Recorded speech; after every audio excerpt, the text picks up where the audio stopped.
Buenas tardes a todas y todos.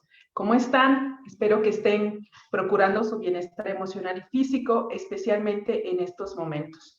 A nombre de Servicios Psicológicos Integrales y Capacitación, IPSICA, les damos la más cordial bienvenida al ciclo de videoconferencias Palabras en Violeta y Naranja, que es transmitido por Facebook Live y YouTube. Este ciclo está encaminado a conocer información sobre la perspectiva de género, erradicación de las violencias y los derechos humanos. El día de hoy hablaremos de la autonomía para frenar la violencia contra las mujeres. Según la CEPAL, la autonomía pues, es entendida como la capacidad de las personas para tomar decisiones libres e informadas sobre sus vidas, poder ser y hacer en función de sus propias aspiraciones y deseos en el contexto histórico que las hace posibles. Es un factor fundamental para garantizar el ejercicio de sus derechos humanos en un contexto de plena igualdad y en el sentido, pues en este sentido, una condición para la superación de las injusticias de género. La autonomía se convierte en un elemento central para alcanzar la igualdad como un derecho humano fundamental y una precondición para que las mujeres pues, actúen como sujetos de pleno desarrollo, como el derecho que ellas tienen. El Observatorio de Igualdad de Género de América Latina y el Caribe pues refiere que la autonomía significa para las mujeres contar con la capacidad y las condiciones concretas para tomar libremente sus decisiones, libremente las decisiones que afectan sus vidas para el logro. Para este logro pues se requieren muchas y diversas cuestiones, entre ellas liberar a las mujeres de la responsabilidad exclusiva de tareas o de actividades reproductivas y de cuidado que tienen comúnmente, lo que incluye el ejercicio de los derechos reproductivos, también poner fin a la violencia de género y adoptar todas las medidas necesarias para que las mujeres participen en la toma de decisiones en igualdad de condiciones. Es por eso que el día de hoy, pues, nos complace que esté con nosotros la maestra Dafne Moar Correa, a quien le damos la más cordial bienvenida. Buenas tardes, maestra Dafne. Hola, Ivonne, muy buenas tardes. Gracias. Pues nos da mucho gusto que nos acompañes el día de hoy y que nos expongas este valioso tema que, bueno, ya haciendo esta introducción, pues podemos ver que tiene una gran relevancia, una gran significancia. Vamos a leer tu reseña curricular, ¿qué te parece, Dafne? Para nosotros en IPSICA es importante que se tenga el conocimiento de quiénes son las personas que están compartiendo la información. Y bueno, pues la maestra Dafne Moar Correa, pues es licenciada en psicología por la Universidad Regional del Sureste, tiene una maestría en terapia familiar sistémica por el Centro de Terapia Familiar y de Pareja, tiene diplomados en terapia cognitivo-conductual aplicada en pacientes en crisis, terapia breve y familiar, terapia infantil, tanatología y en terapias narrativas, intervención clínica y comunitaria. En cuanto a su experiencia laboral, pues ella ha trabajado en los servicios de salud del estado de Oaxaca, ha sido promotora de salud, encargada del módulo de violencia familiar y de género, y también ha sido facilitadora del programa de grupos de reeducación para mujeres y hombres en situación de violencia de pareja. Es tallerista en temas relacionados con la prevención y violencia de género, además de ser psicoterapeuta familiar, de pareja e infantil. Actualmente, pues ella labora en Clínica Orthomedics, Oaxaca, como encargada del área de psicología. Es un gusto de nuevo, Dafne, que estés con nosotras, con nosotros aquí en IPSICA, y pues bienvenida, y pues adelante con tu tema. Muchas gracias, maestra Ivonne. Gracias a IPSICA por la invitación. Saludo a todas y a todos quienes nos están observando en este momento y me voy a permitir compartir con ustedes mi presentación para empezar a abordar este tema que es sumamente importante. Permítanme un momentito.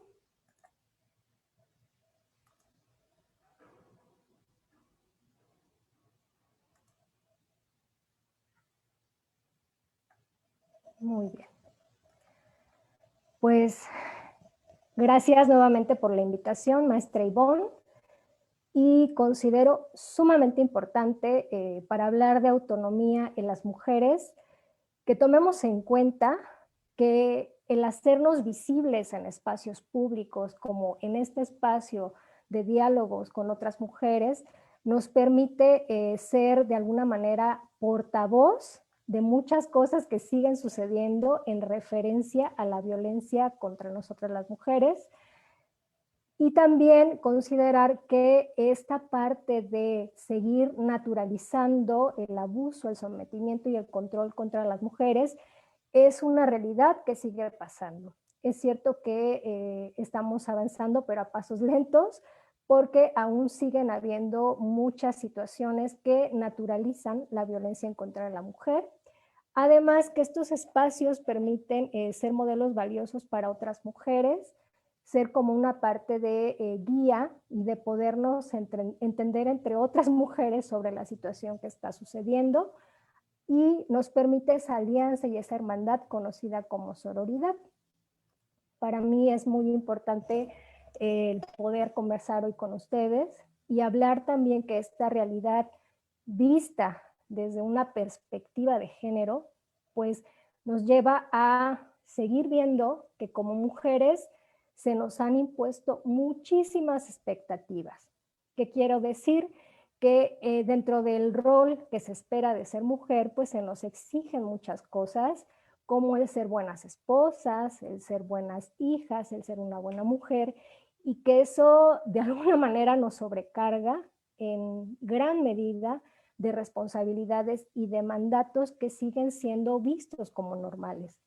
Además, otra realidad cruda que seguimos viendo es que las mujeres seguimos siendo como vistas más para el ámbito privado. ¿Y qué quiere decir esto? Que desde nuestro rol de ser mujer que se nos ha impuesto, se espera el que nosotras pues solamente estemos en casa, nos dediquemos a la crianza de las hijas, de los hijos, que estemos al servicio de los demás, pendientes de las labores domésticas y de la crianza, más no para participar en actividades públicas que obviamente pues se requiere constantemente para, como les decía, dar voz a esas cosas que están sucediendo, a esas desigualdades, y poder de alguna manera tener más acceso a la justicia y más acceso a nuestros derechos. Otra realidad es que en este rol de ser mujeres se nos pide tanto cumplir con las expectativas que se vuelve una limitante para nosotras, una limitante en cuanto a nuestra salud, en cuanto a nuestro cuidado, en cuanto a las cosas que necesitamos. Y bueno, ¿para qué es importante hablar de este tema? Uno, considero, nos permite el poder hacer visible el cuerpo de la mujer. Una realidad es que hemos sido invalidadas a lo largo de la historia. Prácticamente nuestro cuerpo ha pasado a estar al servicio de los demás, y todas nuestras necesidades, todos nuestros deseos se quedan a un lado. También hablar de este tema y de estos temas que fomentan la autonomía permite contribuir en ese cuidado, en ese bienestar, y lo que se espera, digo, también es un trabajo personal, pero también requiere de un colectivo, y el trabajo colectivo pues tiene que sostener de alguna manera todos estos derechos y proteger a la mujer para que pueda tener las condiciones que habiliten el desarrollo a favor de cada una de nosotras. Entonces, imagínate qué pasaría si en esta realidad viéramos que son más las mujeres que están accediendo a espacios públicos. ¿Qué pasaría si estas mujeres que están accediendo a espacios públicos empiezan desde esta perspectiva de género a mirar esas asimetrías que han existido a lo largo de la historia, esa desigualdad entre hombres y mujeres? Pues ayudaría muchísimo para el acceso a la justicia, porque, vuelvo a repetir, una realidad es que las mujeres estamos sobrecargadas, sobresaturadas y cansadas. Por eso considero importante el hablar del tema de la autonomía. Y bueno, ¿qué es la autonomía? La autonomía es una palabra griega que significa autogobierno, y lo que se espera dentro de la autonomía es que se genere una capacidad de decidir de manera propia, independiente e informada, sin la coerción o la influencia de terceros. Se dice bonito, se dice, incluso hasta se puede mencionar fácil, pero es todo un proceso que vive cada mujer para poder tener esa libre elección y esa toma de decisiones. Y además el objetivo de la autonomía es poder tener esa libertad, y forma también parte de este proceso de empoderamiento, que el empoderamiento, pues lo entiendo que es el proceso donde trasciende una mujer que ha vivido en una situación de opresión, de desventaja o de violencia, para fortalecer sus capacidades y prácticamente, en un resumen, volverse dueña de su vida. Entonces, la importancia de lograr todo esto es que una mujer pueda ir trabajando en su autonomía.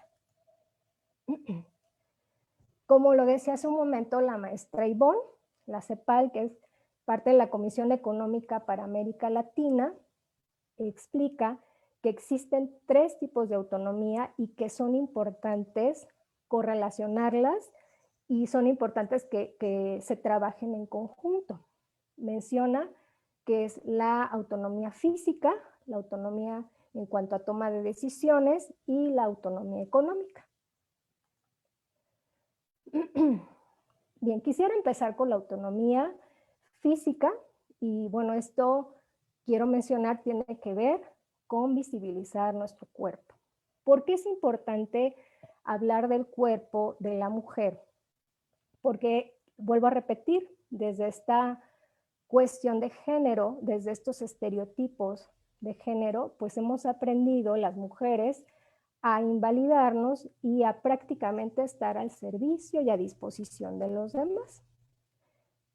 Prácticamente nuestro cuerpo no nos pertenece. Y entonces, un principio importante es que para poder tener esta autonomía es importante primero apropiarnos de nuestro cuerpo, para después generar toda esta parte creativa y toda esta parte de conciencia y esta parte de poder decidir y elegir libremente lo que queremos.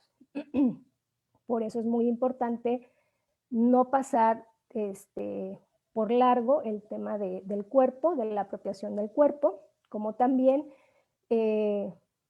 mirar cómo estos mensajes que hemos recibido de ser mujer desde nuestra familia, desde la escuela, de la comunidad, en nuestras relaciones, pues nos ha llevado prácticamente a sentir que cuando hacemos algo a favor de nosotras, terminamos sintiéndonos culpables, ¿no? Entonces, sí ha pasado, no sé, de repente ustedes, desde donde nos escuchan, si alguna experiencia ustedes han tenido, han escuchado, de mujeres que de repente, pues, tú decides hacer algo, no sé, lo que tú quieras, decides hacerlo, y ha pasado que a veces te sientes culpable por haber tomado esa decisión, sobre todo porque, aunque nos dicen, tú lo decidiste y tú lo elegiste, muchas veces las decisiones han sido influenciadas o han sido como muy tomadas en cuenta en referencia a lo que los otros esperan de mí.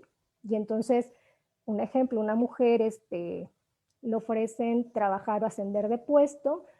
¿Cuántas veces hemos escuchado que esa mujer se pregunta muchas veces si podría hacerlo, porque qué va a pensar el esposo, qué van a pensar los hijos? Eso va a implicar que ya no esté mucho tiempo en la casa, y entonces muchas veces decidimos cosas, pero en beneficio de los demás y no en nuestro propio beneficio. Por eso es muy importante para cada una de las mujeres empezar a mirar qué es lo que verdaderamente necesito. En cuanto al cuerpo, es muy importante también el tema del autocuidado, porque algo que hemos aprendido muy bien es a cuidar a otros, menos a nosotras. Entonces, de repente, es curioso escuchar mujeres que te dicen, es que sabes que, Dafne, yo no tengo tiempo ni de enfermarme, ¿no? Entonces, a veces en este discurso de no tengo tiempo ni para mí, implica que, me decía una de ellas, es que yo no tengo tiempo para enfermarme, porque si me enfermo, ¿quién va a hacer la comida? ¿Quién va a llevar a los niños al colegio? ¿Quién va a hacer tal actividad? Etcétera, etcétera. Y entonces no te das ni el permiso, ni de descansar, ni de enfermarte, ni de hacer cosas para ti, porque eso implicaría que no estás cumpliendo con lo que se te está exigiendo socialmente y culturalmente. Por eso la importancia desde mirar el cuerpo es que prácticamente nosotras estamos con cargas muy desproporcionadas de actividades, sobre todo de actividades que no son remuneradas y que finalmente tampoco son reconocidas como trabajo. Por eso la importancia de empezarnos a mirar. Bien, otra de las autonomías importantes y que en algún momento yo escuché que algo que decían las personas que trabajaban en el tema de violencia con mujeres que vivían en situación de violencia, es que había que fortalecer primero la autonomía económica. Y entonces como que te focalizabas trabajando mucho en la autonomía económica, pero ¿qué crees? Empezaron a ver que no por tener independencia económica significaba que una mujer fuera autónoma económicamente hablando. ¿Por qué? Porque si bien es cierto que la independencia económica es el que yo pueda trabajar y tener un ingreso remunerado, tener dinero, tener ese recurso, muchas veces ha implicado desde lo que yo aprendí de ser mujer a que lo que yo gano está a disposición de las necesidades de los demás, menos de la mía. Y entonces el tener independencia económica o el ganar dinero no significaba o no significa autonomía económica. Para que haya autonomía económica es muy importante el poder sentirme libre de manejar mi recurso como yo decida hacerlo, pero sobre todo en favor mío. Y algo curioso que pasa con el tema del dinero, pues de entrada, hablar de dinero es un tema que de fondo lleva al tema de poder. Entonces, el dinero es un recurso privilegiado del poder y que muchas de las veces, si no es que la mayoría, el dinero ha estado limitado para nosotras las mujeres. Es decir, no accedemos tan fácilmente al dinero. Ahorita recuerdo mucho el ejemplo de una prima que cuando éramos adolescentes, ella me decía, oye, Dafne, es que me da mucho coraje porque a mi hermano cuando se trata de que él salga, no le ponen peros, no le dicen nada. Es más, hasta mi papá le presta las llaves del carro y le da dinero para que se lo gaste con la novia o que compre lo que él quiera. Sin embargo, a mí ni me da muchas veces permiso o me está limitando en el tiempo, pero también no me da dinero porque dice que mejor mi hermano me lo dé. Entonces, parece de risa, pero sucede mucho, o sea, sucede mucho que en algún momento de nuestra vida y de nuestras historias, las mujeres, pues no hemos tenido como esta parte familiar con el manejo del dinero y no porque no querramos, sino más bien se nos ha limitado y por eso es que puse ahí que la situación sentimental la situación sentimental que tenemos a veces las mujeres con el tema de dinero es complicada, pero es complicada porque no se nos permite tener el acceso. Y me gustaría mucho que pudieras preguntarte desde tus historias de vida, desde tu historia en tu familia de origen, que trates de recordar cómo se manejaba el dinero en tu casa, con tu familia de origen. ¿Quién tomaba las decisiones sobre el dinero? ¿Y cuánto de ese recurso, trata de recordar cuánto de ese recurso se destinaba a las mujeres? Y te vas a dar cuenta que en muchos de los casos ha sido la figura masculina, ha sido el hombre el que ha tenido mayor relación con el dinero, mayor contacto con el dinero, ha estado más privilegiado con este tema del dinero. ¿Por qué? Porque desde una perspectiva de género, desde el ser niño, desde el ser niña, pues la manera en cómo aprendimos a jugar, las mujeres, las niñas, una de las cosas que nos decían que teníamos que jugar era la comidita, la casita, cuidar, hacer la mamá. A diferencia de los hombres, pues a ellos sus juegos tenían que ver más con primero la libertad, es decir, estar como fuera de casa, correr, treparte, pero también como esta parte de ser dueño de ella. Entonces jugaban al carrito, a los caballitos, a los soldados, a las competencias, y desde ahí vamos aprendiendo como dos cosas muy diferentes. Porque yo como mujer, mi chamba, mi trabajo y mi rol va a ser el ser una mamá, ser pareja y estar al pendiente de la casa, es decir, desde lo privado. Y yo como hombre aprendí a que yo puedo salir, yo voy a ser el proveedor, yo voy a ser el que va a tener el uso y el manejo del patrimonio. Y pues bueno, finalmente esto también reactiva a un fantasma del dinero. El fantasma del dinero es esta parte sutil por medio de los medios de comunicación, de las novelas, de las películas, de lo que tú vas viendo. Se nos ha ido introyectando a las mujeres que el dinero es algo malo. Y sobre todo si tú eres una mujer con mucho dinero. Entonces en las novelas, por ejemplo, es como en el cotidiano ver que siempre la mala va a ser la que tiene el dinero, la que tiene el poder, la que tiene estos recursos y se manifiesta y la expone como una mujer mala porque es una creída, una engreída, es una rebelde, porque ella decide qué es lo que se va a hacer y qué no.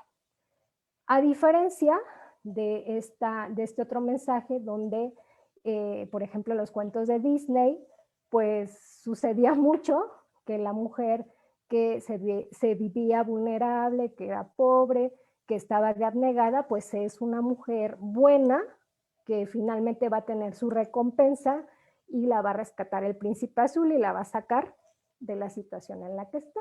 Y entonces desde ahí vamos introyectando que el dinero para nosotras es como algo malo, como que no fuera nuestro aliado. Y entonces eso va llevando a que el presupuesto, a que los dineros, a que el ingreso y el manejo sea en su mayoría decidido más por el hombre que por la mujer. Entonces, leía un estudio que indicaba que la identidad masculina se identificaba mucho por lo que ganabas, por lo que retribuías, pero también explicaba que curiosamente las mujeres, si generábamos ingresos, si teníamos dinero, mucho del recurso, más o menos un 80 a un 85%, estaba destinado para otros, y destinado para otros era para los hijos, para las hijas, para la casa, para los gastos, para las deudas, es decir, para todo lo que fuera de mí y no para mí.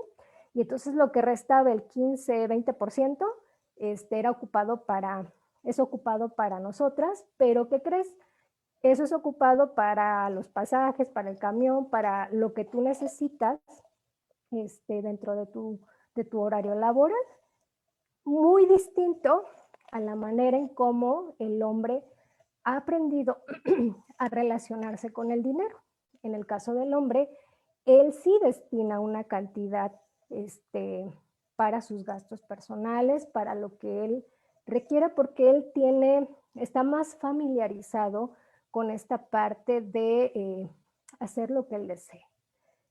Y podemos ver muchos ejemplos donde el hombre pues te dice, yo ya trabajé y entonces a mí ya me toca ahora divertirme y me voy a echar un futbolito, voy a comprar una cerveza, necesito ropa, etc, etc.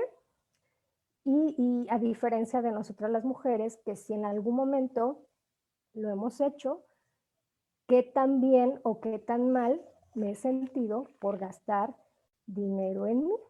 Y entonces eso otra vez nos remonta a la culpa. Por eso la importancia de hablar de la autonomía económica porque pues eso me va ayudando a revisar qué tanto de lo que yo genero está haciendo para mí y qué tanto está haciendo para los demás. Yo te invitaría a que te preguntes en qué gastas tu dinero, cuánto dinero destinas para ti. Y bueno, otra cosa importante es que el manejo del patrimonio, por cuestión cultural y de aprendizaje, hemos aprendido o he aprendido que pareciera ser que quien maneja mejor los patrimonios, pues es el varón. Y entonces de repente es como muy curioso escuchar conversaciones o discursos de personas que te dicen que el terreno, que la casa, que el auto está a nombre del esposo, o a nombre del hermano, a nombre del papá, y pareciera que las mujeres, una vez más, pasamos a un segundo plano. Entonces también es como muy común.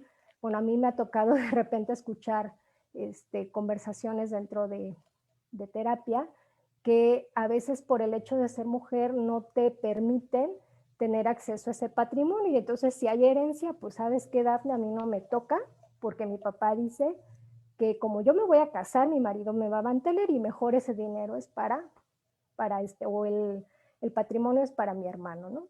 Entonces, ¿cuántas veces nos ha tocado escuchar esto?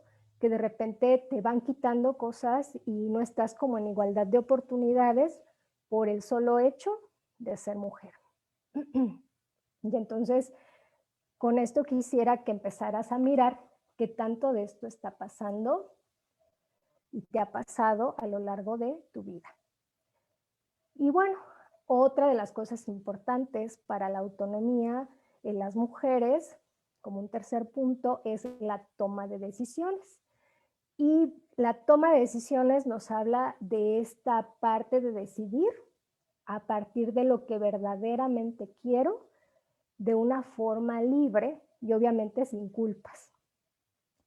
Y muchas de las veces creo, me ha tocado escuchar y acompañar a mujeres que te dicen, bueno, yo he tenido que hacer a un lado ciertas cosas para mí, deseos, cosas que dejé inconclusas o sueños, porque en ese momento tenía que estar enfocada en mis hijos, en mis hijas, en mi familia, etcétera, etcétera. Y entonces, ¿cuántas veces de nosotras hemos interrumpido deseos? O sea, cosas que hemos querido y hemos soñado hacer, que las hemos hecho un lado. Yo casi podría estar segura que la mayoría, si no es que todas, en algún momento de nuestra vida hemos tenido que interrumpir algún deseo. Y bien, ¿qué de esos deseos que has interrumpido corresponden a derechos? Es muy curioso escuchar en pláticas con otras mujeres, como te decía hace un momento, que hemos tenido que hacer a un lado lo que queríamos, ya sea estudiar una carrera, ascender de puesto, trabajar en tal lugar, viajar a tal espacio, el poder comprarnos algo, el poder decidir incluso si tener hijos o no quiero tener hijos, casarme o no. Entonces, ¿cuántas de nosotras en algún momento no hemos hecho eso que queríamos y no lo hemos hecho porque de alguna manera nuestra decisión estuvo influenciada por un tercero o por terceras personas?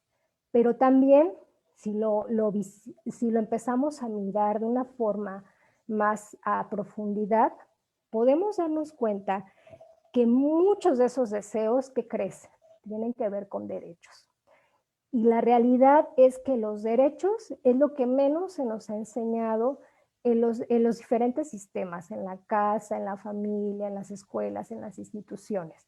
Porque para nosotras, las mujeres, pareciera que los derechos no existen, o aunque yo tenga como todo impreso de los derechos que me corresponden por el hecho de ser mujer, pues ¿qué crees? También muchas veces no son validados y no son sostenidos socialmente. Entonces, en estos ejemplos que yo te decía hace un momento, indudablemente son derechos. El derecho a la salud reproductiva, el derecho a la salud, el derecho a la educación, el derecho a trabajar, etcétera, etcétera, etcétera. Entonces, muchas de estas veces, si tú te lo empiezas a cuestionar, estoy casi segura, en algún momento de tu vida, muchos de tus deseos que son derechos han sido anulados y han sido violentados.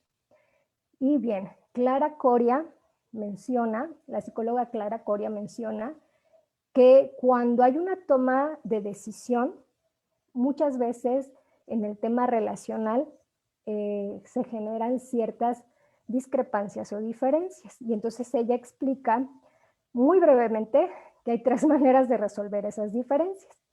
La primera es imponiendo, la segunda es sometiendo y la tercera es negociando. Las 2 primeras indudablemente corresponden a esta parte desigual y en esta parte incluso hasta abusiva o violenta, donde no se le permite a la otra persona, a la otra parte, ser escuchada y ser entendida. Entonces prácticamente no se le permite porque se le impone y se le exige y se le somete. Se le controla su deseo, se le controla la conducta, se le controla la toma de decisiones. Y en el caso de la negociación, ella explica que es muy importante comprender que ambas partes deben de llegar a un acuerdo y que además comprender que en ese acuerdo algo se va a ceder. O sea, en algo tenemos que ceder las 2 partes. Pero ¿qué sucede en el tema de la violencia? Las personas que ejercen violencia, una de las situaciones que ocurren es que no respetan los acuerdos. ¿Por qué? Porque la persona que genera la violencia busca tener el dominio y el control de la persona. Entonces, para esta persona no hay cabida la parte de que se va a hacer lo que la otra persona diga, no, se va a hacer lo que yo diga. Y eso indudablemente, pues lejos de fomentar o ayudar la parte equitativa, no lo va a hacer. Por eso es que las personas que hemos acompañado a mujeres en situaciones de violencia, pues hemos escuchado mucho esta parte donde ellas te dicen, es que sabes que Dafne, de plano él me dice que no voy a hacer, que no va a hacer lo que yo diga, o no va a hacer lo que la psicóloga le diga, o no va a hacer lo que la jueza le haya dicho. Entonces, sí comprender que finalmente en relaciones de abuso, de dominio y de poder, no hay esta parte de la negociación. Y entonces algo que me encanta que dice Clara Coria es que hay cosas que no son negociables y algo que no es negociable y que debemos de empezarlo a mirar como parte de nuestro derecho y legitimarlo para nosotras las mujeres es que nuestros derechos finalmente son nuestros y que es importante que yo pueda decidir lo que a mí me haga bien y me haga sentir libre, porque finalmente los derechos es algo que me corresponde.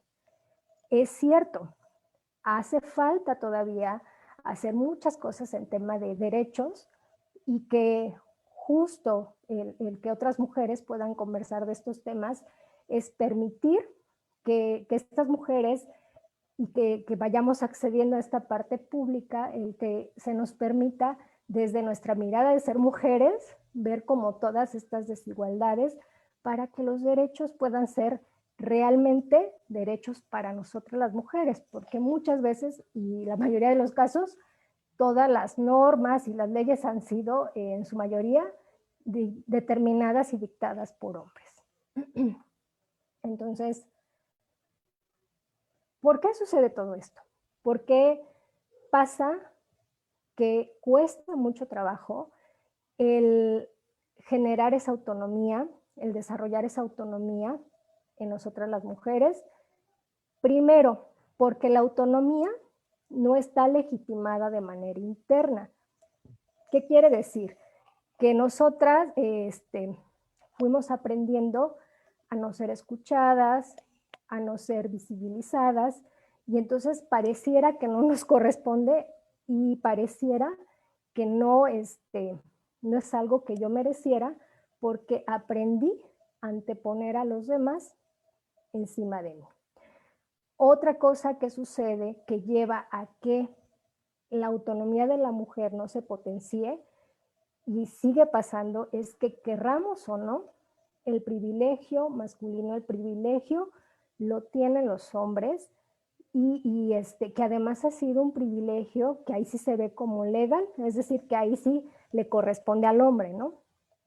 Donde en el tercer punto también lo explica, aprendimos que las mujeres vamos cargando, como viene ahí la imagen, vamos cargando una serie de responsabilidades y de actividades que nos genera mucha carga, que nos genera mucha presión y que finalmente no nos permite acceder a oportunidades, no nos permite acceder al dinero y que nos lleva a la falta de tiempo. Entonces, ¿qué hay que hacer? Yo creo que desde sus casas, desde donde nos estén escuchando, cada una de ustedes ya puede empezar como a mirar algunas estrategias y alternativas por empezar a hacer desde la parte individual. Y creo que, y esta solo es una propuesta, ¿no? Entonces, desde mi propuesta, algo que yo te puedo decir es que es importante que comiences a cuestionar lo incuestionable. Es decir, todo lo que se ha tomado como una verdad absoluta, empezarla a cuestionar. Porque muchas de estas verdades se han tomado como únicas y que finalmente han sometido y nos han generado mucha desventaja a nosotras las mujeres. Segundo, es importante que comiences a mirar todas esas cargas que traes y toda esa culpa que te ha generado en ocasiones cuando tú has hecho cosas para ti. Entonces pregúntate qué tanto de esta culpa te está sirviendo a ti, te está funcionando a ti para potenciar tu autonomía. Y que además toda esa sobrecarga y toda esa culpa muchas veces te limita a mirarte, a hacer como esta introspección de lo que tú verdaderamente necesitas para sentirte bien. Entonces, el autocuidado es otro gran tema que creo vale mucho la pena poderlo tocar en otro momento en este espacio, porque el autocuidado corresponde a todas esas cosas que hago a diario en beneficio de mi salud física, espiritual, relacional y psicológica. Entonces es muy importante para nosotras las mujeres y para poder desarrollar esa autonomía, el empezar a checar qué necesito para estar bien, qué necesito para estar tranquila. Y muchas veces tiene que ver con descansar, comer a mis horas, salir con las amigas, tener con quien conversar, hablar de mis sentimientos, de mis emociones. Que todo esto que te acabo de mencionar y más cosas que hacen falta, pues desde esta cultura del ser mujer que nos han impuesto, pues algo que hemos aprendido más bien es a descuidarnos, donde finalmente el resultado del descuido tiene que ver con las enfermedades que de alguna manera por estadística las mujeres las padecemos más y las padecemos más por esta falta de espacio y de tiempo para nosotras. También es importante mirar que en este techo de cristal, en esta parte donde siguen habiendo limitantes en la parte laboral, donde no se nos permite acceder a puestos, a participar en situaciones públicas, tiene que ver también con esta cuestión de género y tiene que ver también con esta violencia hacia nosotras, donde pareciera ser que por el hecho de ser mujer, pues te limitan y te restan puntos para poder acceder a un trabajo. ¿Cuántas en algún momento de nuestra vida que hemos pedido trabajo, pues nos piden una serie de cosas, ¿no? A veces dentro de esas cosas es el que no estés casada, el que no tengas hijos, el que tengas suficiente tiempo, porque si cumples con esas características o no estás embarazada, vas a poder rendir más, ¿no? Y entonces finalmente sigue siendo una situación de mucha desventaja para nosotras. Y bueno, también yo te invitaría a que a partir de ahora te preguntes qué tanto tiempo a partir de ahora vas a destinarte a ti para tu cuidado, para atenderte y también qué tanto a partir de ahora y de esta conversación tú quieres tener más control y más manejo de tu dinero porque son cosas importantes para esa autonomía personal. Y obviamente la autonomía, como decía el título, ayuda a frenar el tema de la violencia. ¿Y qué quiero decir con esto? No es que le erradique, porque obviamente hay otras cosas, hay otros factores que son importantes para erradicar la violencia. Es decir, esto también incluye a otros niveles, la parte institucional, la parte jurídica, la familia, la comunidad, pero que sí, indudablemente, si cada una de las mujeres empezamos a trabajar más en nuestra autonomía, nos va a permitir abrir brecha, abrir caminos y pues empezar a divulgar y a ser portavoz de otras mujeres. La intención es que empieces a ver las múltiples alternativas que puedes tener para poder frenar situaciones de violencia, situaciones de abuso. Y bien, pues bueno, por mi parte hasta aquí sería todo. Agradezco mucho su atención. Gracias, Dafne, muchas gracias por la información. Fíjate que he estado yo revisando y pensando en qué otros espacios o que en otros momentos se escucha como este tema, la cuestión de la autonomía, y pues fíjate que no hay como muchos espacios donde podamos hablar acerca de estos temas, que como tú bien dices, da pauta a que se puedan generar muchos más temas para ir como paso a pasito. Cuando empezamos el en vivo, estábamos platicando tú y yo, y dice, bueno, es que esto no se requiere de la noche a la mañana, eso no se hace de la noche a la mañana, requiere un proceso. Cuando tú trabajas en toda esta experiencia que has tenido, cuando empiezas a trabajar con las mujeres en situación de violencia, ¿cuáles son las recomendaciones como paso a paso que podrías decirle también a las mujeres que están aquí sobre cómo iniciar este camino de la autonomía? ¿Qué recomendaciones podrías dar pues para este camino de la autonomía? Bueno, yo creo que esta pregunta que haces, Ivonne, es bien importante. Lo que es una realidad es que las mujeres, considero, muchas veces hemos sido poco escuchadas. Entonces, desde mi perspectiva, y yo así lo creo y así lo vivo, que lo primero de todo es escuchar a esa mujer, escuchar que nos hable, que nos diga cómo se siente, qué está pasando, cómo está viviendo desde también su perspectiva, cómo está viendo estas situaciones de maltrato hacia ella, de abuso hacia ella. Y obviamente después de escucharla, de hacer como esta empatía con ella, de conectar con ella, va permitiendo incluso, yo así lo vivo, va permitiendo incluso conectarme con ella y ver que muchas de esas cosas en algún momento hemos atravesado todas las mujeres en distintos espacios, llámese familiar, llámese de pareja, llámese en el trabajo, en algún momento considero las mujeres nos vamos a conectar por este simple hecho de ser mujeres. Y hablar de autonomía pues implica eso, dar voz, pero también el ayudarle poco a poquito a deconstruir esas ideas, esas creencias que las traemos como bien arraigadas y enraizadas. Y otra de las cosas importantes es el que a su ritmo, porque también cada persona es diferente y tiene un proceso distinto de llevar su proceso de crecimiento y de desarrollo. Entonces, en el tema de la autonomía, pues es importante ayudarle a hacer conciencia de las cosas que necesita para ella, ¿no? Desde esta parte del acuerpamiento, que le llamamos a algunas personas, el empezar a conectar con esas necesidades que ella tiene, tanto físicas como emocionales y también relacionales.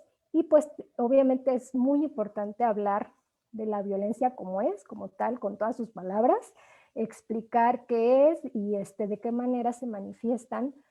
No dar por hecho que la persona lo sabe, porque también recordando, recordando esto, pues en algún momento no se nos ha hablado de esto y se ha naturalizado. Entonces yo en algún momento también de mi vida pensé que muchas cosas eran normales, ¿no? Y hasta que ya lo hablé con otras mujeres, fui comprendiendo en mi proceso que no era como yo lo creía. Entonces, no sé si sea como paso a pasito, pero sí desde mi manera de percibirlo y de llevarlo con otras mujeres es tomar en cuenta estos puntos. Fíjate que esto coincide, esto que estás comentando coincide mucho con lo que platicaste al principio, ¿no?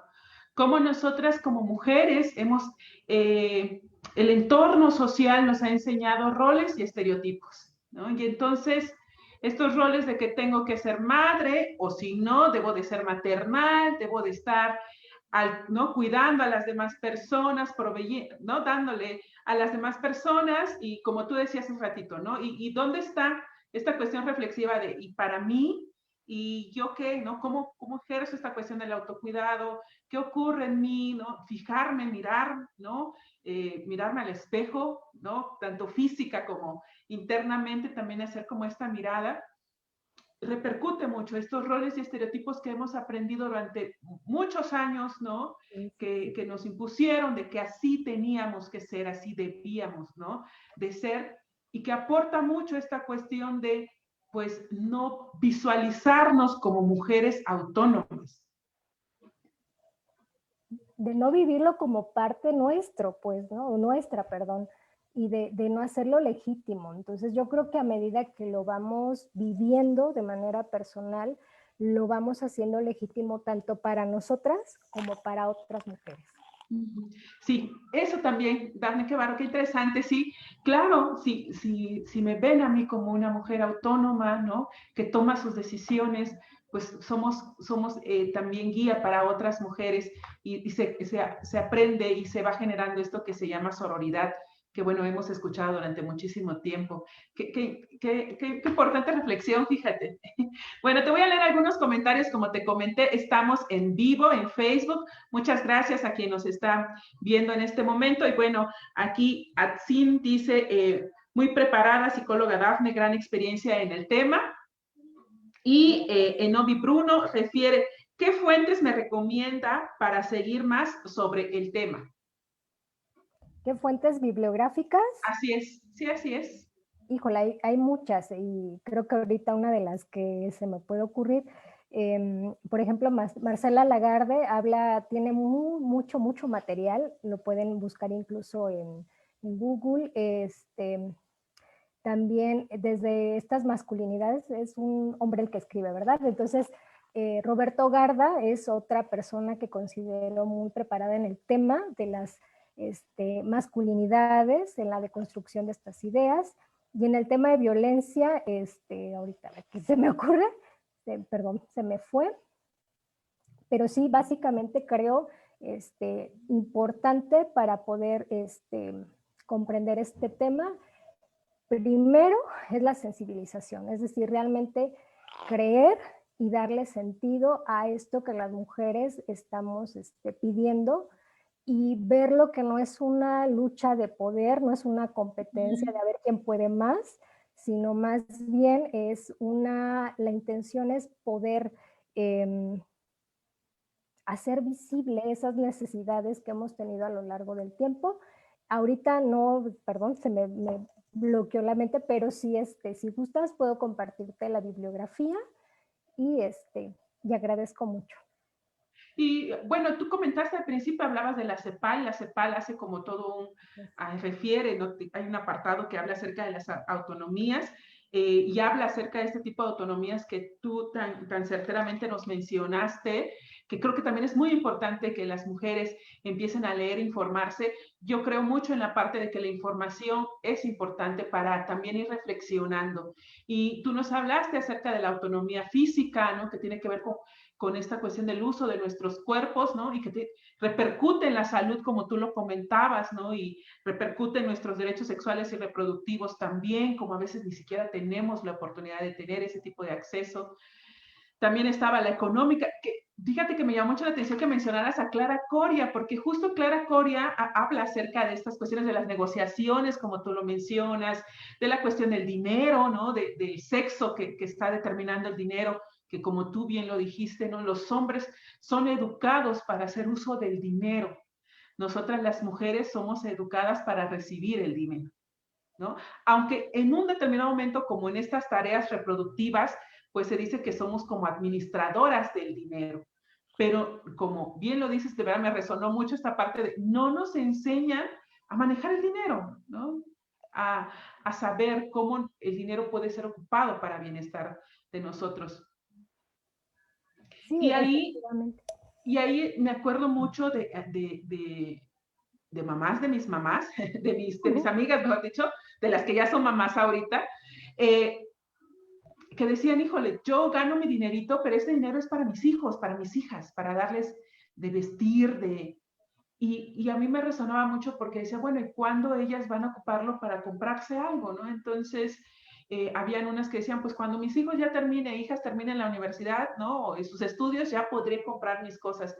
Pero si hemos estado acostumbradas las mujeres a siempre dar, pues al final este destino que tú mencionabas es muy importante. Y el último que también me resonó mucho esta parte de las autonomías en cuanto a la toma de decisiones, que también creo que muchas de nosotras, y también puedo hablar de mí en este caso, ¿no? Compartir la experiencia de que en algún momento, pues yo no sabía tomar decisiones, era como, ¿quién me ayuda a tomar la decisión? Porque en nuestra vida, en estos roles y estereotipos, ¿no? Nos fueron enseñando que los hombres son quien toma las decisiones y nosotros decimos sí, ¿no? Y no estamos como educadas para tomar decisiones. Sí, y que en esta parte de que se nos ha enseñado, a veces no es de forma verbal, a veces no es que me digan, Dafne, tú como mujer debes de hacer así, así, así. A veces se nos enseña desde lo que vemos. Entonces, a lo mejor a mí no me dijeron que tenía que hacer tal y tal cosa de forma verbal, pero fíjate que vi que mi mamá llegaba del trabajo y entonces ella era la que se apuraba a hacer la comida, la que servía, la que era la última en sentarse, la que no se compraba unos zapatos y entonces, aunque no me lo dijeran de forma verbal, fui viendo cuál Sí. era mi función y mi rol dentro del sistema. Así es. Entonces, ahí es donde, como tú mencionas, la reflexión para que podamos como ir visualizando, ¿no? Y sintiendo esto que nos enseñaron y cómo podemos cambiar y que nos demos cuenta que en un determinado momento puede ser funcional, pero no siempre va a ser funcional, ¿no? Y que corta con la libertad y los derechos, ¿no? que tenemos como seres humanos, como personas. Así es, así es. Bueno, pues Dafne aquí nos comenta, Lili dice si recomienda algún material para trabajar con mujeres que fueron víctimas de violencia o mujeres en situación de violencia. Pues sí, depende mucho también cómo se vaya a abordar, si es para proceso psicoterapéutico o si es para poder que una mujer pueda tener lectura de manera personal, acceso a alguna información. Creo que primero que todo es bien importante, repito, la sensibilización. Hay muchos manuales para trabajar esto, como también es muy importante tener conocimiento de los derechos y ahorita pues tenemos leyes, ¿no? La ley de acceso a una vida libre de violencia, la ley estatal y la ley federal. También poder informarnos, por ejemplo, la Secretaría de Salud maneja un modelo integrado para la atención y la prevención de la violencia hacia las mujeres. Les mencionaba Roberto Garda, desde la parte de las masculinidades ha trabajado mucho. Está también esta psicóloga Coria. Entonces sí hay mucha información que me gustaría mucho compartir. Tengo la información y con todo gusto, nada más tú indícame de qué manera puedo yo compartir estos PDF. Sí, claro, nos los haces llegar y con mucho gusto vamos a estar compartiendo con las personas que les gustaría informarse más acerca de esto, como lo menciona Lili, algún tipo de material. Luisa Nieblas dice, excelente psicóloga Dafne, mi admiración a ella. Gracias. Pues bueno, Dafne, muchas gracias por tu participación. Siempre nos complace que estés, ya es la segunda vez que estás con nosotros, ya participaste en un podcast donde ella habló acerca de violencia digital, si mal no recuerdo. Así es. Ok, entonces pueden ir a Spotify, estamos en Spotify, en Google Podcast o Anchor, estamos ahí, entonces pueden también revisar cuando la maestra Dafne pues nos dio esta información acerca de violencia digital, muy interesante, si alguna o alguno quiere escucharlo, pues ahí está en nuestras plataformas de podcast. Y bueno, pues Dafne, a nombre de Servicios Psicológicos Integrales y Capacitación, pues te otorgamos esta constancia de manera digital por tu participación como conferencista dentro del ciclo Palabras en Violeta y Naranja con el tema Autonomía para frenar la violencia contra las mujeres. Dejemos o tengamos esta reflexión, quedémonos, mejor dicho, con esta reflexión de cómo la autonomía es un paso de muchos, ¿no?, que nos puede ayudar a liberarnos y a vivir una vida libre de violencia. Muchas gracias, Dafne. Bueno, ahí ya Dafne tuvo nos mostró sus contactos. Ella está en Orthomedics, entonces ahí pueden ustedes llamar para en un determinado momento tener consultas con ella. Bueno, ahí van a ser también atendidas por la psicóloga Dafne. Agradezco mucho, maestra Ivonne, de verdad estoy muy agradecida y contenta contigo, con Itzica, y felicito también la labor que han tenido ustedes para estar compartiendo información y capacitando a otras personas, informando a otras personas sobre temas importantes, y qué mejor hablar de temas en referencia a la mujer. Felicidades. Gracias, muchas gracias. Pues ese es nuestro compromiso, Dafne, entre muchas otras cosas, ¿no?, que tenemos, pues muchos proyectos, pues tener información para que pueda ser de utilidad a todas las personas. Muchas gracias por estar con nosotros el día de hoy. Y bueno, pues también muchísimas gracias por su asistencia a todas y a todos quienes nos están viendo, quienes nos vieron en casi una hora.